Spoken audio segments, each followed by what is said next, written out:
হাসি মনে রাত দিন খেটে মাঝে মাঝে ভোরেও আমাদের সাথে দেখা করে নির্বাচনের চালিকাতে নির্বাচনের ট্রেনে উঠে যে দুর্বার গতিতে যে ত্যাগে এই নির্বাচনকে এগিয়ে নিয়ে গেছিল। আমি আব্দুল্লাহ আল খোকন ভাইকে মঞ্চে দাঁড়িয়ে শ্রদ্ধার সাথে স্মরণ করি, যে মানুষটিকে সেদিন অশ্রু সজল নয়নে বিদায় দিয়েছিলাম।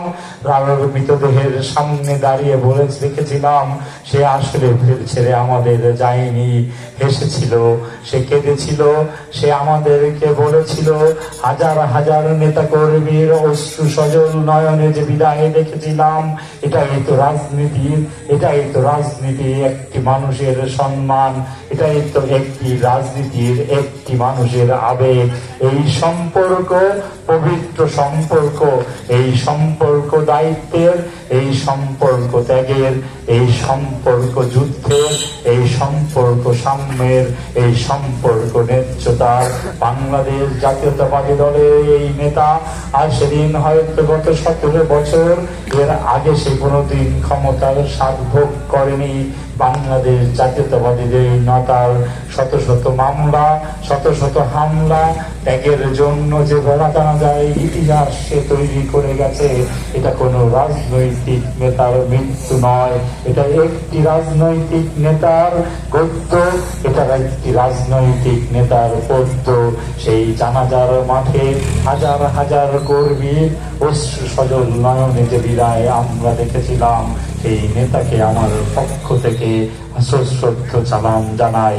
আজকে আমরা আমাদের এই নেতার জন্য আপনাদের কাছ থেকে জোরে তালি চাই, সে যেন স্বর্গে বসে বসে শুনতে পারে আমি হয়তো দূরে আছি।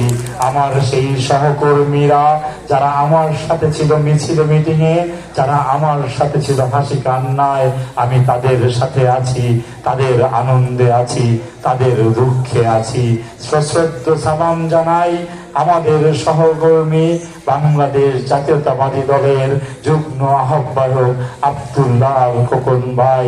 কৃতজ্ঞতা ভাবে আমাদের হৃদয় থেকে সশ্রদ্ধ ভাবে আপনাকে স্মরণ করছি এই নির্বাচনী মঞ্চে।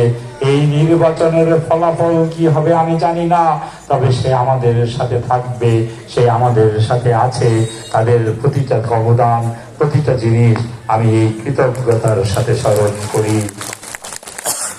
প্রিয় ভাইয়েরা আমার জন্য রাজনীতি কোনো সহজ বিষয় ছিল না, আপনারা জানেন।